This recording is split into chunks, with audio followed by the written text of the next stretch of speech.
Valamogulis.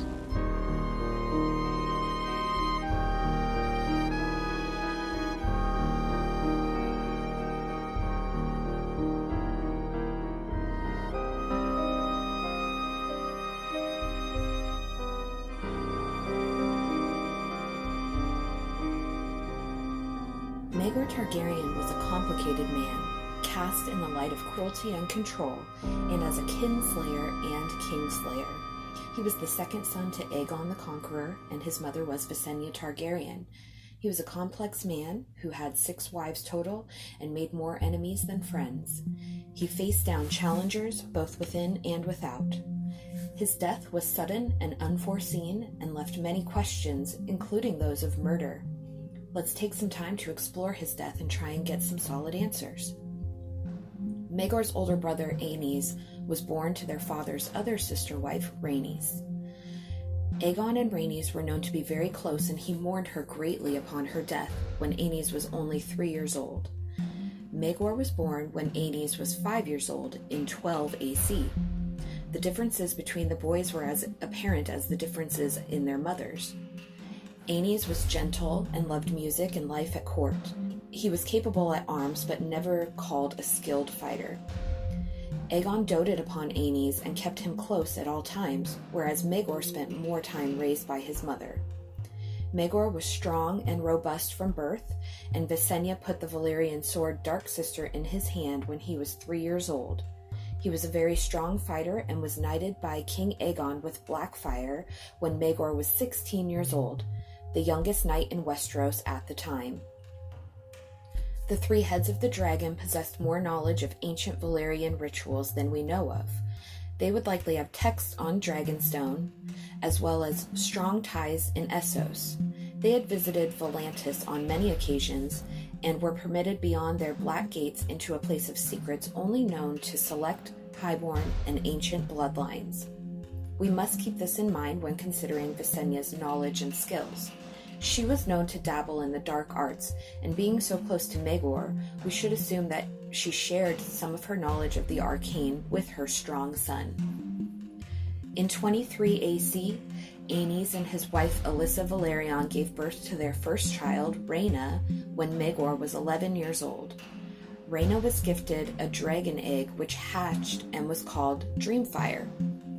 There was discussion of marrying Maegor to Rhaena to prevent complications in the line of succession, but Aenys and Alyssa declined this idea due to pressure from the faith. They felt the two were too closely related and it was an offense to the gods. They instead arranged a marriage with the High Septon's niece, Cerys Hightower, daughter of the Lord of Oldtown. Though she was 10 years his senior, Maegor and Cerys were married and lustily consummated the marriage 12 times on their wedding night. "Brother, you need never kneel to me again. We shall rule this realm together, you and I." Then he presented his father's sword Blackfire to his brother, saying, "You are more fit to bear this blade than me. Wield it in my service, and I shall be content." Over the next few years, King Aegon died and Aenys ascended the throne. Though he was not a warrior king, he had a dragon, Quicksilver, and he gifted Maegor with the second family Valyrian sword, Blackfire, and declared that they should rule together. Aenys also had several more children, Aegon, Viserys, Jaehaerys, and Alysanne. Each pushed Maegor further down the line of succession. Maegor proved to be a very capable fighter, though he had not claimed a dragon. He continued on war progresses to defend the realm from various uprisings of rebellious lords and brigands in the Riverlands, Dorne, the Iron Islands, and the Eyrie. Prince Maegor put down several rebellions and showed little mercy to those who would be disloyal to House Targaryen. The Eyrie was impregnable to any conventional assault, so King Jonos and his die-hard followers spat down defiance at the Loyalists and settled in for a siege, until Prince Maegor appeared in the sky astride Balerion. The Conqueror's younger son had claimed a dragon at last, none other than the Black Dread, the greatest of them all. After being married to Cerys for 14 years, In 39 AC, Maegor declared that she was barren and he had taken a second wife. Alis Haraway and Maegor were joined in marriage on Dragonstone. The castle septon refused to perform the marriage, therefore Dowager Queen Visenya performed the rites of an ancient Valyrian marriage ritual and joined the two in blood and fire. Cerys Hightower was in King's Landing at the time, and King Aegon, Lord Hightower, and the High Septon were wroth. Maegor insisted that his father had taken two sister wives, and the blood of the dragon would not be controlled by lesser men. He reserved the right to try and produce an heir. King Aenys gave him the choice of putting aside Alis Haraway or face 5 years in exile. Maegor chose exile, and he and Alis departed for Pentos, taking Balerion and Blackfyre with him. While Maegor was exiled, the poor fellows and warriors' sons began to plot again, questioning King Aenys' ability to rule the country when he could not rule his own brother. Aenys made another controversial decision when he allowed his eldest children, Rhaena and Aegon, to marry each other. Aenys Targaryen was infamous for his indecision, yet here, faced with the fury of the faith, he stiffened and grew stubborn. The Dowager Queen Visenya advised him that he had but two choices. He must abandon the marriage and find new matches for his son and daughter, or mount his dragon Quicksilver to fly to Old Town and burn the starry sept down around the High Septon's head. King Aenys did neither. Instead, he simply persisted.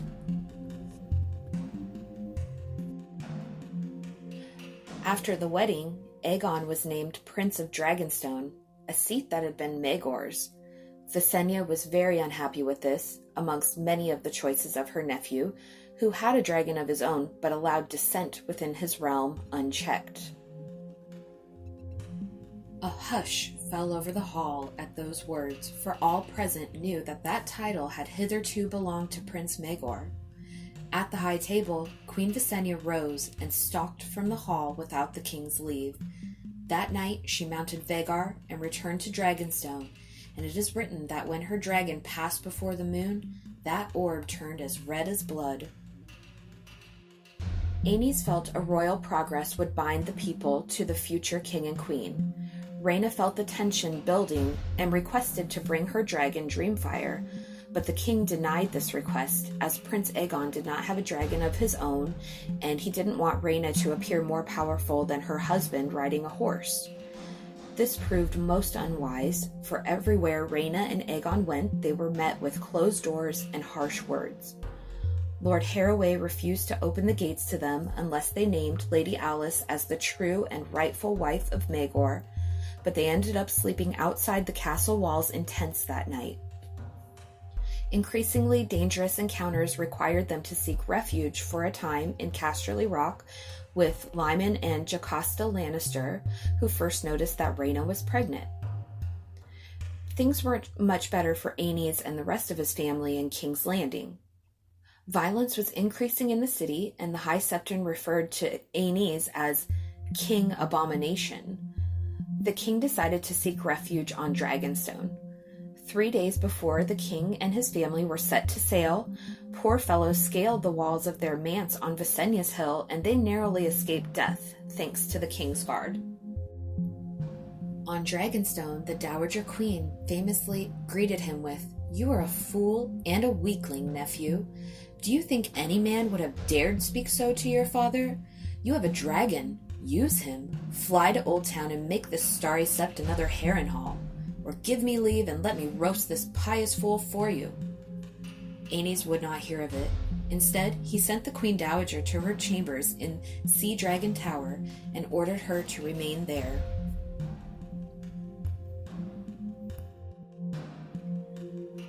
King Aenys still made no moves and often suffered stomach ailments and stayed in bed.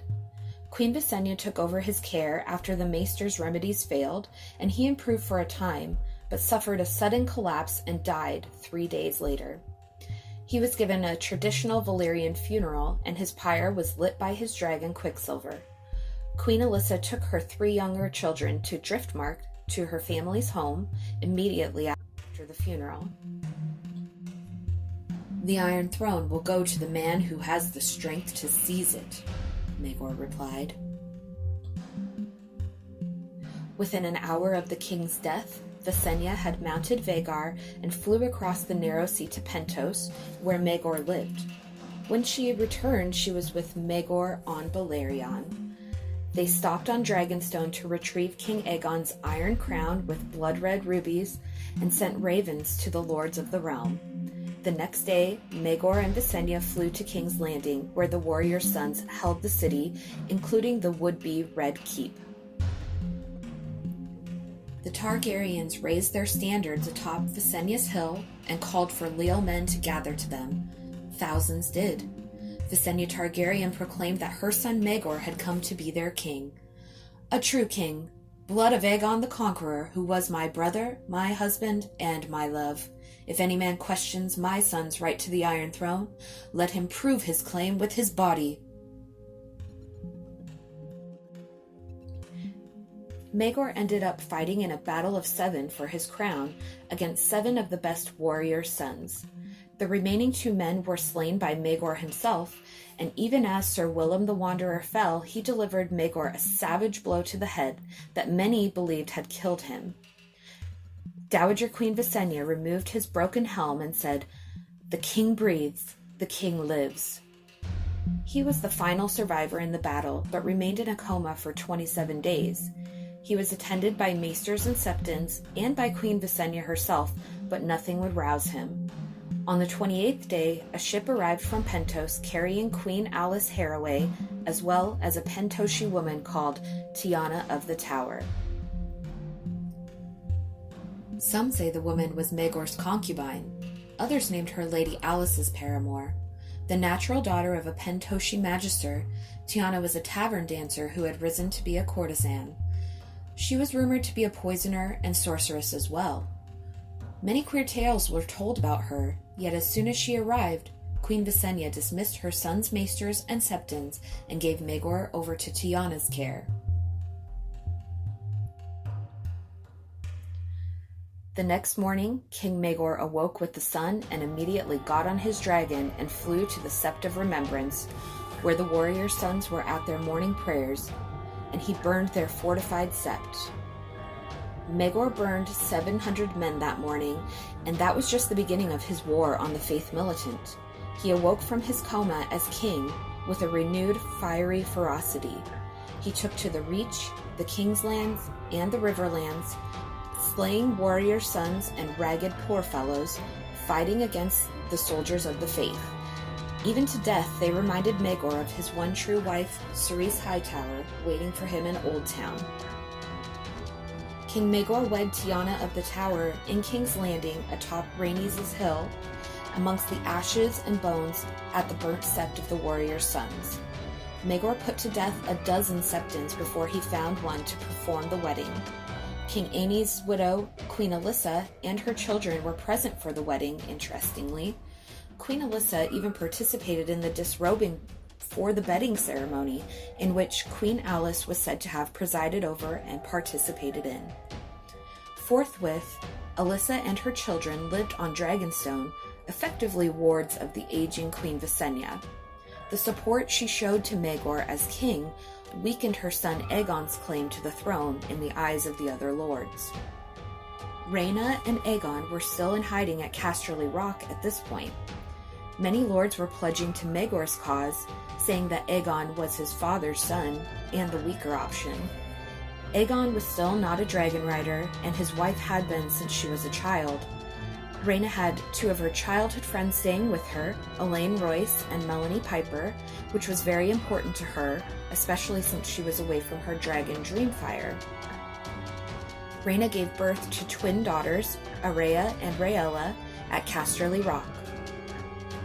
After the girls were born, she begged her husband to take them into hiding and to flee with her daughters to Essos, but Aegon refused and was set on claiming his birthright from his uncle.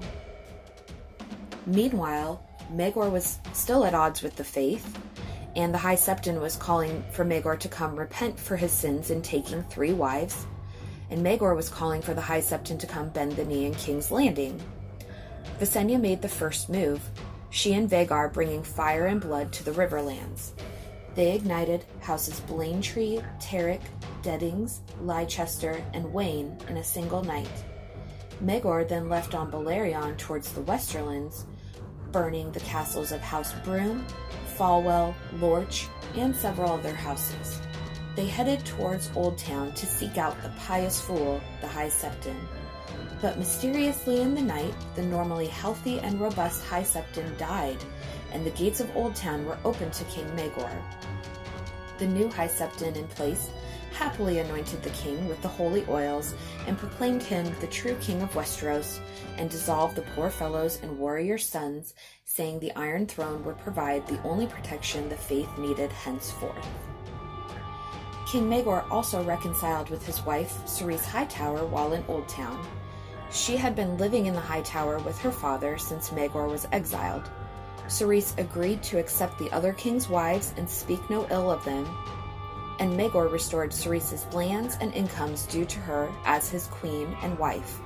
They celebrated with a great feast and bedding ceremony to reunite king and queen.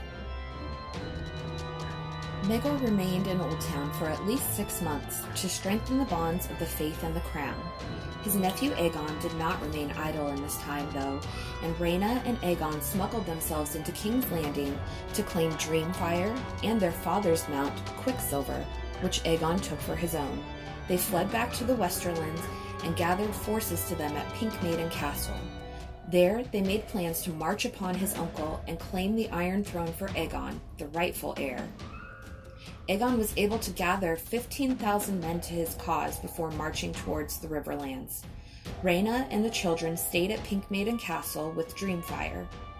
Queen Tiana, the mistress of Whisperers, wrote to Maegor in Old Town to warn him that Queen Alyssa had been secretly conspiring with the lords of Storm's End, the Eyrie, Winterfell, and Casterly Rock, and sought their aid for her son Aegon's claim. Maegor did not give them this chance, though. Lord Harroway, Queen Alice's father, set out from his castle at Harrenhal and met Aegon's forces with 5,000 of his own men. More armies from the Riverlands, loyal to Maegor, sent forces who closed in around Aegon's army near the God's Eye, where the battle began. Aegon, on Quicksilver, tried to fly in to assist, but was met in the sky by Maegor on Balerion, the Black Dread, who made quick work of the younger and smaller dragon. The prince was thrown from Dragonback when Balerion bit off Quicksilver's head, and Aegon the Uncrowned and his dragon crashed to the earth and died. The prince's armies were also defeated, including Rhaena's close friend Melanie Piper. Rhaena was stone-faced when she heard the news of the loss. She gathered her daughters and her dragon and fled further west, ending up on Fair Isle, where Lord Mark Farman had offered her sanctuary and safety at his castle. Maegor did not follow her there, and returned to King's Landing to finish the Red Keep and try to produce an heir. Rhaena sent her daughters into hiding and did not know where they were sent in order to keep it completely secret. Alyssa remained on Dragonstone with her children until Maegor summoned Viserys to serve as his squire, seemingly as a way to keep him close. Visenya grew older on Dragonstone, a thin and haggard old woman. Maegor had 3 wives and yet no heir. He visited the bed of one of his wives every night. Lady Alice was the first to become pregnant, but after 3 months she miscarried, and the fetus had twisted limbs, eyeless, and a huge head. Maegor, in his rage, killed every midwife and septa who attended her. "Spiders do not lie," the mistress of Whisperers said. She handed the king a list. Queen Tiana came to him later. She said that Lady Alice's father, who was the king's hand, had arranged for men to visit Queen Alice's chambers in efforts to help her get pregnant.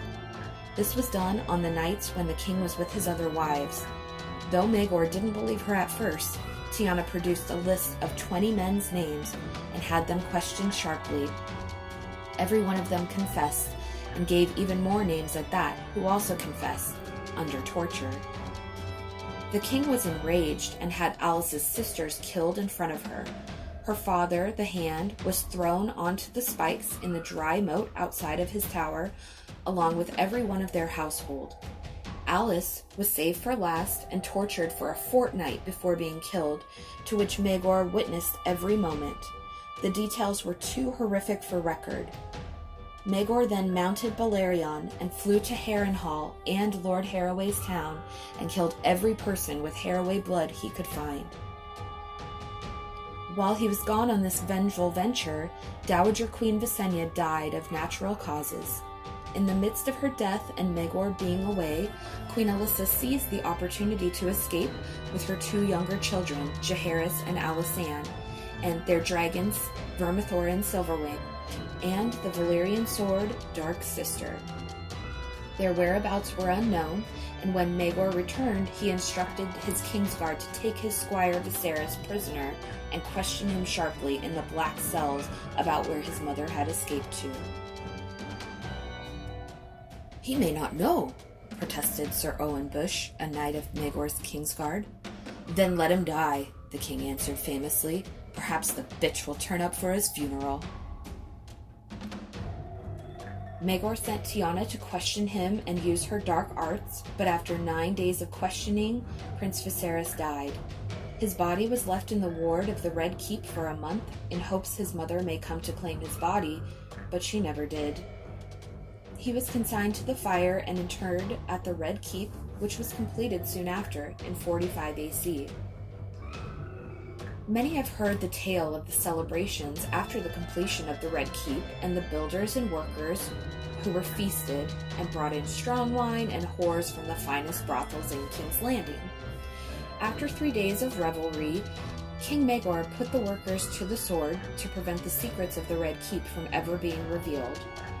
There were secret tunnels and passages and escape routes carved into Aegon's high hill, and their knowledge was kept to only the Targaryens themselves. The bones of the workers were interred beneath the castle they had built. Shortly after this, Queen Cerys died very suddenly. There were rumors that circled that the king had ordered her tongue cut out for shrewish remarks, but in the struggle the knife slipped and her throat was cut. This left Maegor with but one wife, Tiana of the Tower, and still no heirs. Maegor and Tiana spent more and more time apart, although she still performed her duties as the mistress of Whisperers. Maegor spent more of his time slaughtering poor fellows who were causing rumblings. He also ordered the dragon pit to be built on Rhaenys Hill. He returned from warring with 2,000 skulls from the poor fellows and interred them under the Red Keep as well. Maegor's counselors pressured him to take another wife, as he and Tiana were not sleeping together, and he had still not produced an heir. He decided to better his odds by taking 3 wives, all of proven fertility, and these women were known as the Black Brides: Eleanor Costain, Jane Westerling, and last but not least, his niece, Rhaena Targaryen. He summoned the women to King's Landing. Rhaena had been in sanctuary on Fair Isle, where she had grown very close with Lord Farman's second son, Andro, as well as his sister Alyssa. She did not want to bring fire and blood to this peaceful place that had protected her, but she knew she couldn't stay in hiding due to her dragon. Dragons are not easily hidden. Instead, the princess took them both as far from Maegor as she could, to Fair Isle, where Mark Farman granted her the hospitality of Fair Castle, with its tall white towers rising above the sunset sea. And there she rested, reading, praying, wondering how long she would be given before her uncle would send for her. Rhaena never doubted that he would, she said afterwards. It was a question of when, not if. Rhaena accepted her fate and flew to the Red Keep. Many expected defiance from Rhaena when the women were put to bride, but Tiana brought forth twin girls, Araya and Rhaella Targaryen, Rhaena's daughters, who had been in hiding. This brought stony acceptance from Rhaena for the wedding, though there was a rumor that she had a hidden dagger in her bedchambers and attempted to kill Maegor on their wedding night. A later account, some years into King Jaehaerys' reign, arose stating Jane Westerling may have been given a fertility potion by Tiana the night of the wedding as well, but another account said she threw it in her face, and another said there was never a potion to begin with. Out of respect for his wife, and perhaps with a lack of options, Maegor did name Araya his heir until an heir of his own body was made. In this same decree, he disinherited Jaehaerys, being the last male Targaryen rival. He sent Rhaella, Araya's twin, to Old Town to be raised by septas. Maegor was focused on producing an heir with one of these women. Jane was the first to become pregnant about 6 months after the marriage. She was a few months along when the king announced Eleanor was also expecting. The two were showered with gifts and titles, but within a few months, Queen Jane had a miscarriage and the child was twisted like Lady Alice's before. The queen died shortly after from complications. King Maegor was distraught and he took Queen Tiana prisoner. Even before her questioning began, she confessed to poisoning Queen Jane and Queen Alice, and said that Queen Eleanor would too miscarry a twisted fetus. King Maegor slew her himself, cutting out Tiana's heart with black fire and feeding it to his dogs. But she was right, and within a few months, Eleanor gave birth to a stillborn child, eyeless, with rudimentary wings. Men whispered of Maegor being a kinslayer, and his seed was full of worms, and he could not produce an heir. His strength and formidability was at question. He withdrew and brooded. The ragged remains of the faith militant creeped out from the shadows. In 48 AC, the worst blow came from Storm's End, where it was found that Lord Rhaegar Baratheon had protected Alyssa and her children. Jaehaerys Targaryen, now of a proper age, was crowned on the shores of Shipbreaker Bay and named rightful king and Lord Protector of the realm. When word reached the Red Keep, action happened swiftly. What we do know is Rhaena escaped with her daughter Araya, the Targaryen sword Blackfire, and her dragon Dreamfire. King Maegor was sluggish and slow to wake up, and lacked his normal ferocity when addressing the matters at hand. He called his banners, but few lords showed up and recommended abdicating and taking the black. Maegor did, in his normal fashion, behead the man who said that, and dismissed the lords from the throne room to gather their men in defense. Lords Towers and Rosby were the last to see his grace. There were Kingsguard at the door, and saw no one coming or going, but near dawn, Queen Eleanor came to check on him, and found the king dead on the throne, a blade through his right forearm and a blade through his throat from behind.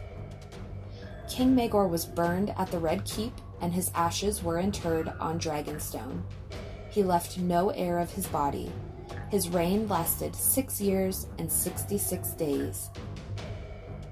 Though not many mourned the loss of Maegor the Cruel, his death was questionable at best.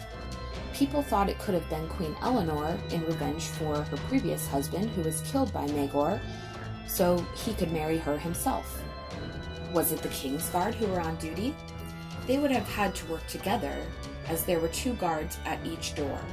Some even suspect Maegor may have killed himself by twisting the blades and setting himself upon them, though with the savage wounds he suffered, being self-inflicted seems unlikely.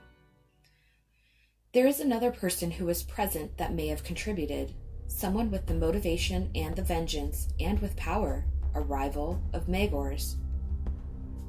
Rhaena Targaryen fled the Red Keep in the wee hours of the morning after hearing the news of her brother Jaehaerys' coronation at Storm's End. She took her daughter Araya, who was Maegor's heir, as well as the Targaryen ancestral sword Blackfire. Blackfire was a symbol of power and sacred to the family, as are all Valyrian swords to their families. Rhaena's mother Alyssa had already stolen Dark Sister, the other family sword, and the loss of Blackfire was a striking blow to Maegor's waning power. Rhaena had endured much in her lifetime.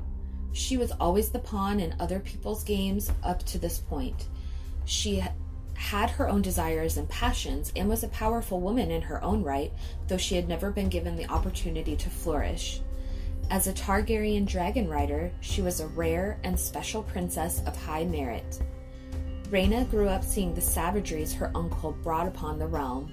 From the time she was born, the discussion of her being bonded to him was considered, but Rhaena was not just a woman to be pawned at will. Let us consider Maegor's wives. He had 6 in total, and each had their own unique personality brought to the fore. Cerys, his first wife, was born and raised at the High Tower, a quality woman of high birth. Alice Haraway of House Haraway was born and raised in Harrenhal. What we do know is Harrenhal is said to be cursed, but is also a place of magic and tragedy. Though she was highborn, she accepted being Maegor's second wife, as well as the exile and the future marriage to Tiana. Tiana of Pentos was a sorceress, a healer, and a mistress of whisperers. She was said to consort with rats and spiders, and she could apply secrets with her dark arts and spells. She healed Maegor from his coma. She also confessed to poisoning 3 of Maegor's wives to cause stillbirths and malformed babies. What was her motivation in this? Jealousy? Hatred? Knowledge? Eleanor Costain was one of the Black Brides. She had 3 sons before her marriage to Maegor. Her husband fought for Maegor, but the king so desired his wife that he accused him of treason and had him killed the very same day. He gave Eleanor 7 days to mourn and married her on the 8th day. One of her babies was still at the breasts, and Maegor found it so irksome he sent the child to a wet nurse. Jane Westerling was a young and beautiful woman whose husband died fighting for Prince Aegon at the God's Eye. She had given him a son posthumously.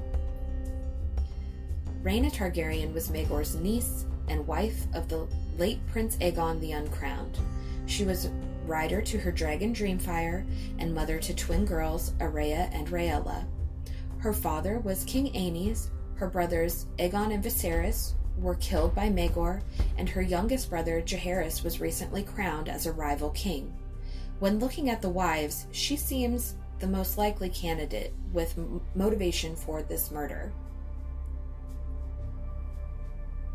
When word reached the Red Keep that Jaehaerys was gathering his forces at Storm's End, Rhaena Targaryen mounted Dreamfire and flew to join him, abandoning the uncle she had been forced to wed. She took her daughter Araya and Blackfire, stolen from the king's own scabbard as he slept. King Maegor's response was sluggish and confused. How could Rhaena possibly have murdered Maegor when she had fled on her dragon the prior night? Well, we may need to look for a magical answer for this.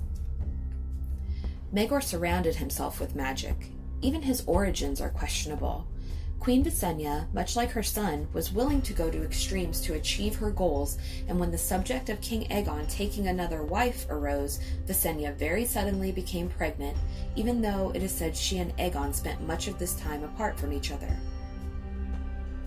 Maegor was close to his mother from birth. He spent years in Essos, where magic is much more commonly used, and likely made connections with a magical community, including Tiana. He was obsessed with the completion of the Red Keep and killed masses of people within as almost a christening to the castle. The bones of his victims are interred beneath the castle, as well as the bones of thousands of poor fellows and warriors' sons. Maegor massacred holy men on Rhaenys Hill at the Sept of Remembrance. He spilled the blood of men and dragons at the God's Eye and Harrenhal more than once. The Targaryen words are fire and blood, and Maegor lived that mantra to its fullest. Whether he consciously or unconsciously played with fire, so to speak, he was summoning power to himself in their own family tradition. With this in mind, I believe Rhaena started to recognize her necessity to step in as the only person close enough with power of her own to challenge him. Rhaena was an introspective and intelligent woman. She had spent those years on Fair Isle in grief for her losses and likely mulling over unresolved vengeance and anger. She lost her husband and her brothers to Maegor, and when she was called to the Red Keep, she resigned herself to her fate. I'm sure she spent time preparing for this, her greatest battle so far. And there she rested, reading, praying, wondering how long she would be given before her uncle sent for her. What was Rhaena reading? Was it something that may have given her strength of heart and mind for the fate she knew was coming for her? I like to think she may have been studying in preparation for the fight to come with Maegor. She knew she couldn't defeat him at arms, even with her dragon. She needed to fight him with her mind, her wit, and her patience. 3 of Maegor's wives became pregnant and had miscarriages or stillbirths. All 3 of the children were malformed and unnatural, similar to how Daenerys' baby was in A Game of Thrones. Monstrous, Mirri Maz Duur finished for him. The knight was a powerful man, yet Dany understood in that moment the Magi was stronger and crueler and infinitely more dangerous. Twisted, I drew him forth myself. He was scaled like a lizard, blind, with the stub of a tail and small leather wings like that of a bat. When I touched him, the flesh sloughed off the bone, and inside he was full of grave worms and the stink of corruption. He had been dead for years. Darkness, Dany thought. The terrible darkness sweeping up behind to devour her. If I look back, I am lost. Was this due to the poisons of Tiana, or was it the price of Maegor's magic? Would he ever have been able to produce an heir anyway? Was this fertility potion that was rumored to have been given by Tiana something to create a false pregnancy or to abort a healthy one? And does the similar connection to Daenerys' lost child give us some insight? The price of magic.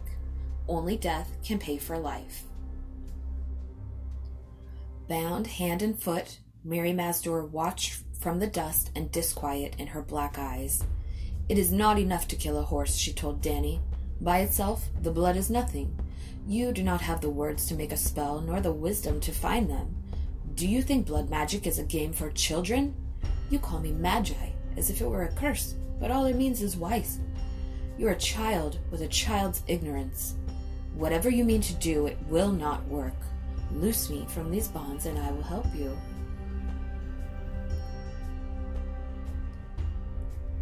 These words were spoken by Mirri Maz Duur just prior to her death upon Drogo's pyre. What if Tiana made a spell at the time of her death? Was her death foreseen to her, perhaps in the flames or through fire magic? We know for certain she was capable of blood magic, based on her torturing of Viserys Targaryen.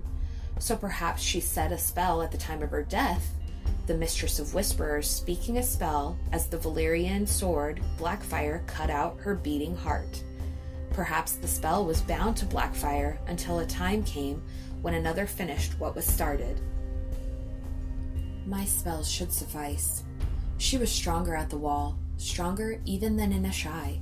Her every word and gesture was more potent, and she could do things that she had never done before. Such shadows as I bring forth here would be terrible, and no creature of the dark would stand before them. With such sorceries at her command, she should soon have no more need of the feeble tricks of alchemists and pyromancers.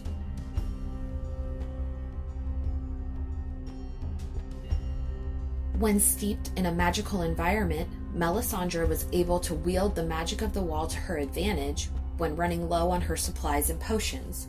We may never know if the magic that Maegor was conjuring was intentional, but I do believe at the very least it created such a heavy magical environment that others may have used it to their own advantage.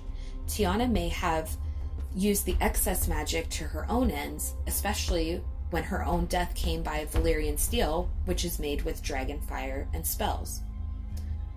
Another clue to this mystery may come from Cerys Hightower. I find it interesting that while 3 of Maegor's wives did become pregnant, the 3 who did not have magical ties. Cerys is from the Hightower family, who have the blood of the first men and have presided over the Hightower since it was an island with just an oily blackstone base. There have been many women who were suspected sorceress and dabbled in magic over the years at the Hightower. Even within the current A Song of Ice and Fire story, the daughter of Leighton Hightower lives with him at the top of the Hightower. Melora, the Mad Maid, is said to have used magic with her father, and they have not left the Hightower in 10 years. There have been other Hightower women throughout history who were also tied to the use of magic. Being atop the citadel, there are rare texts and scrolls and even restricted information that would be accessible to the Lord of the Hightower. When Maegor was exiled to Pentos, Cerys moved home and lived there with her father for 5 years. What if during that time she studied and prepared herself for her own upcoming battles? She must have known that at some point she would face her husband again. Perhaps she prepared herself, much like what we assume Rhaena must have done during her time on Fair Isle. I'm inclined to think that Cerys had her own set of tools that helped strengthen her before becoming a victim of her husband's increasing gluttony. It is interesting still that Cerys herself never became pregnant. Was she barren? Or was it the meddling of Tiana that truly caused the downfall of the other 3 wives' pregnancies? It creates the idea that there may have been more to these women's relationships than we are presented by the maesters. Cerys received back her incomes and lands due to her as queen and was reinstated her queenly privileges. Knowing the importance of status to a family such as the Hightowers, I am inclined to think that that was more important to Cerys than doing her duties by creating an heir for Maegor. She was reaching the end of her childbearing years. Even Queen Alis referred to Cerys as old, bitter, and childless. Perhaps she and Tiana worked out an arrangement. Tiana was the newest queen to Maegor, so she was still likely in the position of trying to impress her king and keeping him happy. If Cerys was not interested in his advances and Tiana was trying to receive more, likely Tiana could have used that to her advantage by getting more time with Maegor. She was likely very earnestly trying to have a baby with her husband, the king, but over time began noticing his increasing aggression and cruelty and capability to murder without question. I do not think Tiana came to Westeros to be Maegor's interrogator and torturer. When Queen Alis became pregnant, it may have been jealousy which initially drove her to poison the queen, but in the aftermath, the obscene torture and execution of Alis, her servants, and her family at the Red Keep and those at Harrenhal and Lord Harroway's town, she started to realize his capacity for atrocities. Then he sent 13-year-old Prince Viserys to her for sharp questioning, and she plied him for 9 days with his dark arts before he died. What happened to him we are not told, but what could her dark arts have done to him to reveal information and lead to his death? It likely wasn't pretty, and probably wasn't what Tiana had signed up for. She came to Westeros to save the life of the king, not to torture children to death and kill babies in the womb. Then came Queen Cerys' mysterious death, which was rumored to be due to shrewish remarks she made to Maegor and left Tiana as his only remaining wife. I am sure she felt uneasy at all times, knowing how fragile this man's ego and temper truly were. Maegor spent much of the next couple of years fighting against the poor fellows and returning with thousands of skulls to add to his collection beneath the Red Keep. Was this part of some magic to create fertility? Was this something recommended by Tiana, or some lost knowledge from Maegor himself, some instinct known deep within? Only death can pay for life. When Maegor returned, he and Tiana no longer shared a bed.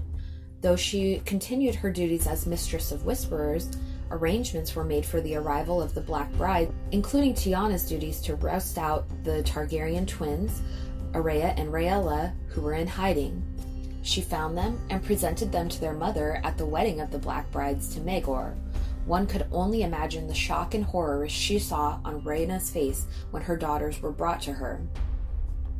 It seems apparent that Rhaena could be a rival to Maegor, being Targaryen and a dragon rider, and having a claim to the throne herself. Maegor almost invited his betrayal into his bed. The rumor of Rhaena having a hidden dagger in her bed and trying to kill Maegor on their wedding night is even more interesting when considering Tiana, the Mistress of Whisperers and knower of things unseen, was unaware of this dagger, despite knowing so many other secrets and treasons before they occurred. I think Tiana knew her days were becoming numbered when the Black Brides were brought in, and I think she was resigned to her fate. She no longer wanted to help Maegor procreate and continue his reign of terror. She did not want to assist him in bringing in other wives against their will. She did not want to be his spider or his sorceress and serve his selfish will. Magic is not to be used for selfish purposes, and that was the only thing Maegor was serving and forcing Tiana to use her skills towards. And so, when the time came for Tiana of the Tower to help her new queens with their fertility, she used her skills to abort any chance of another Maegor being made. And when Maegor caught on to her, she confessed before the torture began.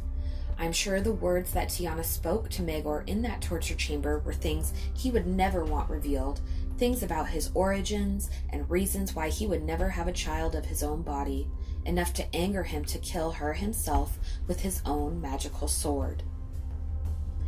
Rhaena was the only black bride who did not become pregnant. What made Tiana choose the other women and not Rhaena? It was because the two women were conspiring. Rhaena and Tiana were both prepared to die for their cause. Rhaena had so many reasons to hate Maegor, from killing her brothers and her husband, to killing her father's dragon, to her best friend Melanie Piper dying, fighting against his forces, and he found her daughters who were in hiding to protect them from him. She was resigned to her fate as a bride of Maegor, but when her daughters were presented, she found a new ferocity within. That night, trying to kill Maegor in her bed, I'm sure that anger simmered and did not go away. Tiana realized that in Rhaena she could see through her desire to eliminate Maegor for the better of the realm. She served the realm, like another good master of whisperers from Essos that we know and love. With Rhaena, she could share the secrets of her ultimate plan, and Rhaena had the motivation to see it through. How could Rhaena have killed him when she had fled on her dragon that morning? Well, let's look to the lessons of Melisandre. You are more ignorant than a child, Sir Knight. There are no shadows in the dark. Shadows are servants of the light, the children of fire. The brightest flame casts the darkest shadows.